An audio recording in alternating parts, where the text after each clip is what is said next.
Selamat malam. Kali ini saya akan kasih tahu tentang cara setor tunai lewat bank, lewat ATM BRI. Tutorialnya adalah yang pertama kita ambil kartu dan kita masukin kartu tersebut ke dalam mesin ATM. Masukin ke dalam mesin ATM.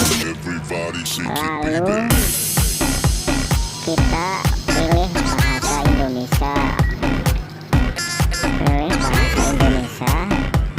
Terus tekan lanjutkan. Terus masukin pin kita. Setelah masukin, kita pilih setor tunai. Nah, setelah pencet setor tunai, terus kita masukin uang kita dengan pecahan antara 100.000 dan 50.000 rupiah. Nah, uang kita sudah dimasukin, yaitu totalnya yang masuk. Lalu setelah itu udah ada nominalnya 400.000.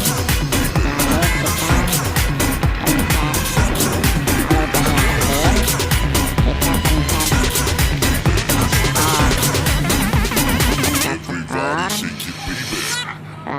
lalu kita lanjut transaksi ya. Gampang kan?